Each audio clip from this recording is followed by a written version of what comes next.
Ladies and gentlemen, you may not be aware, Donald Trump is facing eligibility questions for the 2024 presidential race in Colorado and in Minnesota and in Michigan and probably a bunch of other states. But we've got updates on the Minnesota hearing. The AP says Minnesota justices appear skeptical that states should decide Trump's eligibility for the ballot. I watched some of this live, and I got to say, these hearings, what we are watching right now with the question of Donald Trump's eligibility is an attempt by Democrats to run a stake through the heart of the United States. And the arguments made in Minnesota really spell this out. I'll give it to you very simply. I believe it was Trump's lawyers who was arguing this. States do not have the constitutional authority to determine eligibility. State legislatures are given wide capability or wide responsibility and governance over elections in their states, but not eligibility, which is a federal question. Meaning, if someone's eligibility is challenged, it must be in a federal court. Donald Trump was questioned over this in his impeachment hearings and was found not to have engaged in insurrection. Therefore, the question is done. They're now taking it to the states to argue he did. The argument was actually really simple. If someone's 27 years old, there's no question of fact. You're not eligible to run. Nobody has an issue with it. Insurrection is different. Insurrection has to be determined. But the Constitution at the federal level determines the eligibility for a federal elected official. States don't get to decide who is eligible or not. If it becomes that if Democrats succeed in even a single state, set a precedent, then the precedent will be there will never be a U.S. election again. Now, hold on. We'll have North Korea style elections where you'll have one person on the ballot. Why? Elections will become, instead of, hey, let's go get as many votes as possible. It's time to go vote. That's what we do now. But don't get me wrong. I know it's all ballot harvesting now. It's months of work, knocking on doors, and the goal is get a bigger number than the opponent by any means necessary. If this goes through and Democrats succeed, future elections will be like this. Sir, it is 1 year before the general, which means it's eligibility season. We better get those arguments ready for court to determine whether or not you're eligible to be in this state. A president will then have to win eligibility hearings in all 50 states. And if they don't, their name will not appear on the ballot. A dummy candidate will, and it will be like a North Korean election in every state. You will then get every blue state saying Joe Biden and, Bobby Doe, the Republican. No one's ever heard of him. Doesn't matter. It's Joe Biden versus Bobby. And everyone's like, who's that? Well, that means that there's not going to be a popular vote for Trump. Then the red states will do the same thing. Well, Joe Biden's not eligible. Actually, it's probably the Republicans will do nothing. Right. And it'll only be the blue states that are cutting off all the Republicans. But theoretically, then red states say, nope, we had eligibility hearings a year ago, and we found Joe Biden to be ineligible for these reasons. Therefore, the ballot will only be Donald Trump, and the Democrat will be RFK Jr. And then Trump wins easily. And then you're going to get red-leaning swing states and blue-leaning swing states. And that's going to be the battle where instead of an election, appointed officials, hired corporate lawyers will argue to judges who the president should be. I don't know about you, but it sounds like a great segue to national divorce myself. I'm a fan. This ain't happening. No, this isn't going to happen. And if this goes through, no, this could happen. I don't think these judges are hyper partisan. I know they are. Look at the judge in Colorado is a donor to a PAC specifically to remove Republicans who supported Trump on January 6th. Our whole entire justice system has become hyper partisan. So I'm not under any illusion. What's going to stop this Colorado judge who already donated money to stop Republicans over January 6th? What's going to stop that judge from being like, I don't care what you said, Trump, your name's off the ballot. You're going to stop him. The Supreme Court. I think it'll get argued to the Supreme Court. And how many years will that take before the Supreme Court takes it up? I don't know. It could be fast.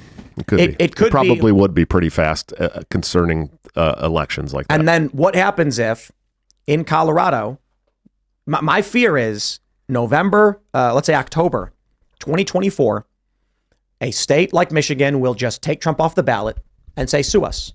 Then the Trump campaign will sue and win. And then by December 15th, they'll get injunctive relief. Oh, what's that? Joe Biden already won. Sorry, we can't undo the election. It was one state one state's moot. Sure. That one state wouldn't have changed the election. But then they argue, yes, but Your Honor, here's 4 other states where it happened too. Well, you got to take it up with those judges in those states. That has nothing to do with us. It's only 7 electoral votes here, so you don't win. Then he's going to go to that state. It's only 13 here, so you don't win. Yeah, I don't see it. I don't see it getting that far. I really don't. I honestly don't think it can get that far. I got to be honest, man. You think it's not going to get that far, considering and everything we've seen over the pretty past black-pilled 10 on a years. lot of this stuff, and I'm saying I would be very surprised if that got that far, and I'd be very surprised if it did go through, that it wouldn't take. Was January 6th surprising to you? Yes, of course, it should be surprising to everybody. Viscerally surprising. I cannot believe that someone would be surprised by what is literally happening right now when you have Colorado, Minnesota, and Michigan all happening at the same time, where they're all arguing Trump should not be on the ballot, and a judge literally donated to a PAC to get Republicans removed from Congress for supporting Trump. I mean, we are 1 centimeter from, okay, when you have judge donates money to target Trump supporters, specifically over January 6th, then you have presiding over whether Trump is eligible for January 6th. It is a slight nudge to Trump ruling Trump is not eligible. There's a huge difference when we talk about January 6th. There's like a huge difference between the federal courts and the state courts too. Federal courts always throw the book entirely at everybody they have coming in, hoping they'll take a plea deal. And like 80-something% of the people who go through federal court take a plea deal because the consequences of not taking one are so high, astronomically high, that you can end up in prison for 2.5 life sentences for building an e-commerce site like Ross Ulbricht, right? Yeah. And so like there is a distinction there for sure, and I just don't see a state court going that far. I don't think they can. I think at some point someone's going to say, Judge, you absolutely cannot do this. Yeah, that's what I think is happening right now. Yeah. Like, that's what's happening now. So when the judges in Pennsylvania ruled that their own constitution did not bar them from passing universal mail-in voting, I don't understand how you go from point A to point B on that one.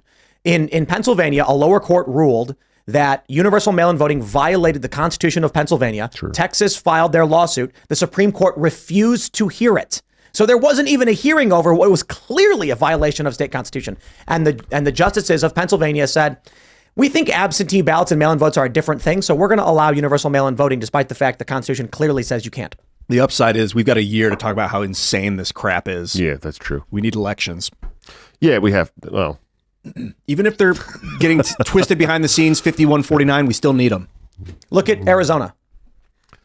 What happens with Carrie Lake? Yeah, how many machine voting is so disgusting. Several hundred machines did not read ballots because the ballots were printed on the wrong paper. Proprietary machine the wrong voting. size printing on the wrong size paper, and. But now we're getting into like this shadow vote, this shadow voting stuff, right? No, we're not. I'll keep it real simple for you. In Arizona, it is a fact. No one disputes. The voting machines were not accepting ballots in certain areas because the wrong size image was printed on the wrong size paper. That right there to any honest and reasonable person is stop the election. Stop. We got to start over. Yeah, we don't have to rush elections. Exactly. These ballots are wrong. People are complaining. If we're going to have a free and fair election, we got to have it's got to be universal and uniform, the ballots. Instead, they said, don't care.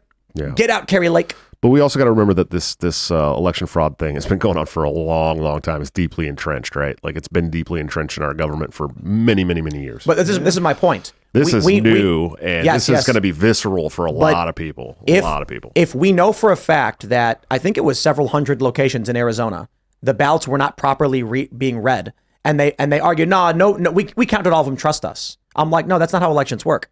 The courts. I mean, Carrie Lake is winning very narrowly in a few areas, and it's advancing. Now she's running for Senate, so we'll see if there's ever an answer. But I mean, they basically just said everyone knows the election was broken, but we don't care, and no one will do anything about it. This is the same component. They're just going and saying we're going to win through lawfare and not an actual election. Sure. And I'm not putting it past them. I don't want anybody to think that I'm like downplaying this at all. If we do nothing, they'll take and twist it. If we do nothing, it's definitely what's going to happen. And I do want to stress, I'm not saying it is absolute that they're going to rule against Trump. I don't know. But they're trying, and I would not be surprised at all if they succeed, considering, I'll just keep it very simple. The judge in the Colorado case donated money specifically to remove Republicans who supported Trump over January 6th and is now presiding over the trial to determine whether or not Trump is ineligible to be president because of his actions on January 6th. I think we know the biases of this judge. I think he needs to be removed for conflict of interest. Well, she was asked to recuse herself, and she said, I don't remember making that donation. I don't care what she remembers. Yeah, it doesn't matter. That's the thing, though. I mean, it was up to her, and there's no oversight. She said, no, it's not a conflict of interest. I bet there's a lawsuit hanging in there somewhere for conflict of interest. For sure. They appeal. Yeah. But my friends, my fear is First, I'll say, and I got to stress, you have to go vote. You need a tidal wave of votes. You need everyone, your grandmother, your kids, whoever Libertarian. Legally allowed to vote. I don't care who they vote for. Just go vote. Go vote. I don't want anyone to be dissuaded from voting because of these issues. Right. But I want to make sure you understand the importance of the lawfare going forward, that it may be 2 months, 3 months, 4 months before the election. One of these hearings hits a state like Georgia. The lower court agrees and then orders the Secretary of State to print ballots without Donald Trump's name on it. Trump files an appeal. The appeal goes to a higher court who reverses the decision. Secretary of State says, okay, well, now we got a bunch of ballots one way and the other. Then the state appeals, or the Democrats appeal, and it goes to a higher court that then says, no, Trump's ineligible. Then Trump appeals and it goes to the Supreme Court, who says you can't take Trump off the ballot. He is eligible. And it's a year after the fact. So maybe it's good that this is happening now, so it can get up to the Supreme Court and they can shut it down. I mean, if that goes through, it's going to the Supreme Court. There's no doubt about it. In New York during COVID. But when is the question? The Cuomo, the governor, shuts down churches. He gets sued saying the First Amendment guarantees our right to assemble. You can't shut down churches. The courts agree and say you can't shut them down. They're reopened. And he goes, okay, I'll make a new executive order slightly different. Sue me again. That's the problem. And then even if it happens now, what's happening now, especially with like people like Sidney Powell and Jenna Ellis apologizing and saying, yep, we did it. You're now going to have in these hearings, especially in Colorado, they're going to say, look, here's Trump staff saying they were instructed to present misinformation and disinformation for the purpose of subverting the election with fake electors, blah, blah, blah. Okay, well, there's your evidence. Then one court says yes, and then they use it everywhere else. It'll have to go to the Supreme Court. But the issue then becomes, what's the Supreme Court? Is the Supreme Court ruling going to be broad or narrow? Right. Well, the Supreme Court say, in the instance of Trump's eligibility as it pertains to anything related to January 6th, it is not in dispute. Trump did not engage in insurrection and is eligible. Okay. Or what they could do is issue a narrow ruling where they say, as to the question raised specifically by this one group, this one time in Colorado, we say that they are wrong and Trump is eligible. And then what happens? Another organization says, okay, well, they didn't answer the question of January 6th, so we're suing again. And then it just keeps happening until the Supreme Court issues a broad ruling. But I got to tell you, I think it's also a strong possibility the Supreme Court says, nah, we're not going to get involved in this one because states can run their elections as they see fit. In Texas v. Pennsylvania, 2020, Texas said Pennsylvania violated their constitution, violated the federal constitution by altering the rules of an election without the approval of the state legislature. And therefore, we are negatively impacted. If we are going to participate in an election, everyone has to have these elections done fairly. Texas is basically saying if our elections are fair and theirs are not, then the system is broken and the votes are not legit. I think it was something like 48 states get involved in this lawsuit, and the Supreme Court said, go F yourselves. So the question's never been answered. And now you've got chaos in our election system because of pathetic cowards in the Supreme Court. Why did they not take that up? Did they say Thomas and Alito were pissed. Thomas wrote this like scathing opinion where he's like, we must take up questions in original jurisdiction. The states need to know. They need these questions answered. And by rejecting this, we're leaving this question in limbo. And now all the states are in a free for all as to what is or is not constitutional. Alito agreed. He wrote his opinion and the rest were like, no, we're not getting involved. The real reason was the Supreme Court cowards are scared that this country is on the brink. You're talking about national divorce. Of course, yeah. You've got the Boston Globe story where the Democrats were proposing the West Coast seceding from the Union in the event of a Donald Trump victory. And so you likely have people like Kavanaugh being like, well, if I rule on this, I mean, it could affect history. Right. I don't want to be involved in that. I don't quit right now. Yeah, resign. really. All of you resign. If you're We need unwilling heroes. to take up no, they could have taken the court case and said, no, you're wrong, Texas. The ruling stands. Biden's president. They just are cowards. Yeah. And if you're on the Supreme Court, that's kind of your job to affect history. I mean, that is why we put you there. Yeah, but when far left extremists show up to your house and threaten to kill you, and the police and the judges are like, we're going to let it happen. Yeah, I have tremendous sympathy for the fear. On the other hand, if the fear is now too great for you to complete your job, you should step down. If not, otherwise you have an obligation to continue to push forward. That's why these issues are important. Yeah, you have a fiduciary duty. I mean, you have a duty to the people to rule on these matters that make it to the Supreme Court. There's no doubt about it. And because they didn't rule on it, the question remains open and will be an issue again in 2024. And it's going to be apocalyptic lawfare. Now there's going to be like 3,000 lawsuits. Everybody who watched 2020, they're gearing up for lawfare right now. And the Democrats are already in it. Republicans are not going to be as strong as Democrats on it, but they're gearing up as well.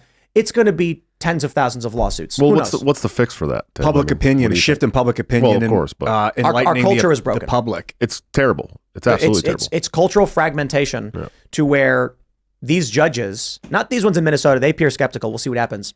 And Minnesota being, it's not like the furthest of left states. It's it's a Midwestern. So, but with Colorado, with California, the culture is so divided. Let me just put it this way: the left is a cult. They are either malicious or the banality of evil, and they go along with whatever gains them power. So didn't mean to interrupt, but what do you think is the solution? Building culture. That's exactly why we're doing it. Now, granted, I see these problems. I think in the meantime, we need we need lawfare, return legal fire, file lawsuits, challenge these things, and everyone needs to vote in a massive tidal wave. But the real solution is always going to be that politics is downstream from culture. So what do we need? A Cast Brew coffee shop in every shopping center. I think, but this is the truth. And I'll tell you why. Because right now, everybody, you've got younger people getting their information from TikTok, older people getting their news from mainstream media, and you're getting propaganda across the board. No one is getting an honest shot. You even on YouTube, you get partisan propaganda stuff, but at least as it pertains to the quote unquote freedom faction, I like to say, we all try to be honest about what's going on and then let people form their own opinions and we have a real free and fair election. The reason why we want to do Cast Brew coffee, lady walks into the coffee shop to buy her coffee and you've got a TV playing on the wall and guess what? Josh Smith is on doing an interview. Now they're hearing another voice. Now they're getting a wide range of opinions and views, not just one hyper-partisan or manipulated opinion, and they're learning about things. I hope more people open a whole bunch more brick and mortar locations, but we need to create spaces in the physical world where people can meet, congregate, and hang out. Used to be church. It'd be great if it was.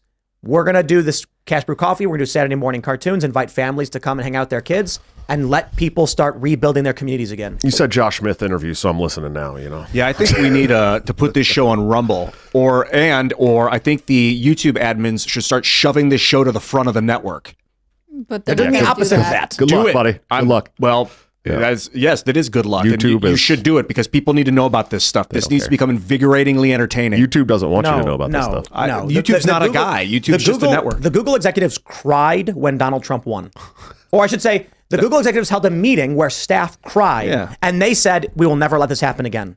And we had Dr. Robert Epstein on the Culture War explaining, it's really, really crazy how he explains it's not complicated how they can rig elections.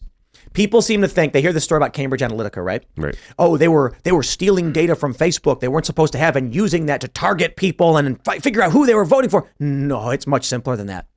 On election day, Mark Zuckerberg sitting there with his paddle ball went, oh, can you send out a notification to all Democrats to go vote and tell Republicans to go watch Friends? Yeah, but what's happening right now And that's is it. the people, the admins and the executives are hold on. terrified This is what right he now, found. dude. He said in his data set of tens of thousands of people, he found 100% of Democrats were given a notification to go vote, and only 59% of Republicans got the same. Mm-hmm. You don't need to trick or convince anybody.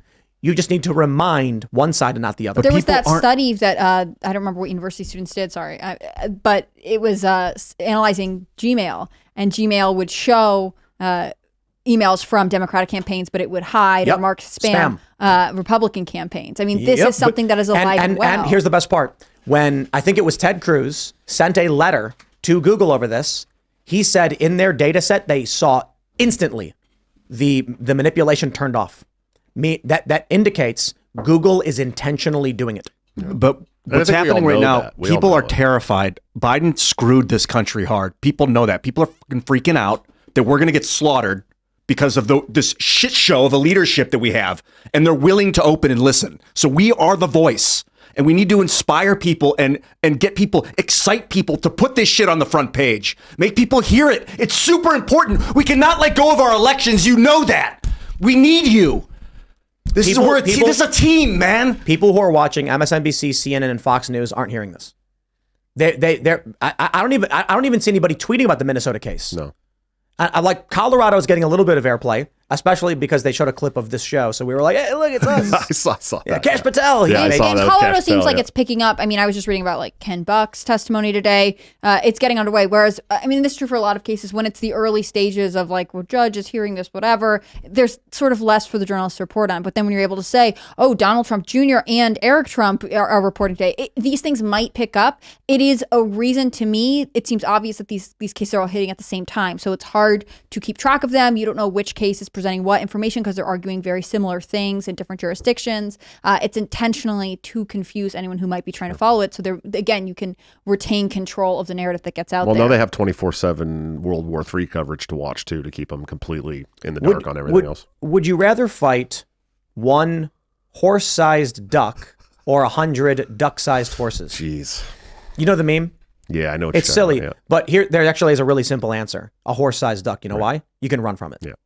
So the reason I bring that up is Donald Trump is currently fighting 100 duck-sized horses, and they're surrounding him in every direction. Sure. That image is amazing. Sorry. It is, and it's important too, because what's happening right now is a single Democrat voter in each state files a lawsuit with only a couple $1,000s, and it forces Trump's team to expand nationwide to every state and set up a legal operation. It's asymmetrical warfare. Yep. Yeah, exactly it also means that, and this is not to be cruel to any of the lawyers working on these cases, but theoretically, the best lawyers that Trump can get can't be in every single state all the time. So Trump, as a single individual in a single campaign, will need to hire probably 300 lawyers.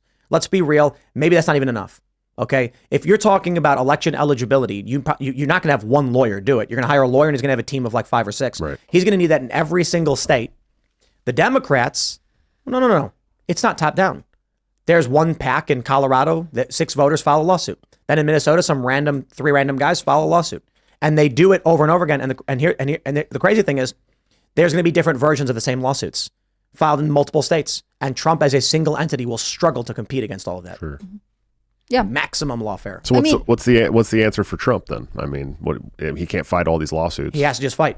He has to fight all the lawsuits, and he has to do this, and they're going to lie, they're going to cheat, and they're going to steal. But once again, I tell you, first and foremost, everybody needs to vote in a tidal wave and convince everybody to go vote. Bring your friends to vote. Tell them, or whatever's legal in your state. If you're allowed to ballot harvest. You should be knocking on doors. And then the real answer is going to be building culture. Don't stuff the ballot box illegally, though. But don't get caught doing that. It's legal in a lot of states. People need to understand that. I'll tell you about rollerblading is a really great analogy on this one. Rollerblading was the biggest action sport in the world in the early 90s. Had something like tens of millions of participants. Yeah. And they did not inspire young people to get involved. So 10 years goes by, and what happens? You're still the best. You're a pro. You're doing the bigger tricks better than ever. But there's no one buying any products around what you're doing. No sponsorships. And then finally, the X Games says, guys, you're not selling tickets anymore. We're cutting your event. Right. You're gone. You're still the best in the world, but there's no one coming behind you. Republicans need to be inspiring young people, indoctrinating young people. This is the funny thing. Don't fall for the left's trap. We absolutely want to indoctrinate all of the young people towards values of personal responsibility, meritocracy, and liberty, and the foundation of this country, and all the bad stuff can go away. When the right says, oh, it's bad the schools are indoctrinating kids, I'm like, actually, that would be good if it was like for American values. But it's not. It's weird woke garbage. Yeah, I get kind of caught up on this Republican Democrat talk. Obviously, I'm a libertarian, but the problem for me is like all the worst like policy that's ever passed in my lifetime has always had bipartisan support. Well, but I'm not trying to make it seem like Republicans and Democrats. I don't like the Republican Party or the Democratic Party. You've got a handful of Republicans right now, 7, who are very libertarian leaning and populist. And so that's why I'm saying American values. Right. If you believe in the Constitution, if you believe in individual liberties, rights, and meritocracy, that's the indoctrination we want. I'm the parties. I'm a libertarian American first populist candidate. That's there you go. That's what I've been telling everybody. And some of the libertarians don't like that I say that, but that's just because they don't understand what any of those words mean, pretty much. What does it mean?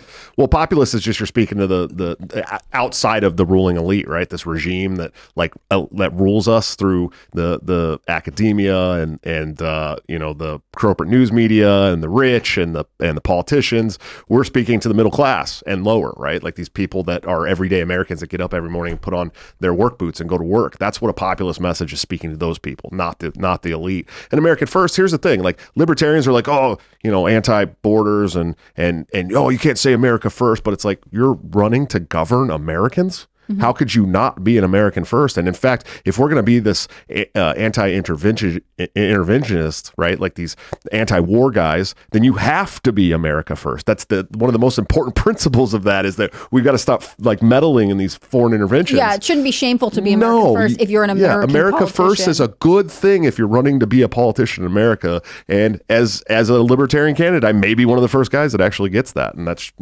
just who I am. Thanks for watching this clip from the Timcast IRL podcast. Hang out with us live Monday through Friday at 8 p.m. and become a member over at timcast.com for uncensored, members-only shows exclusive. Thanks for hanging out, and we'll see you all next time.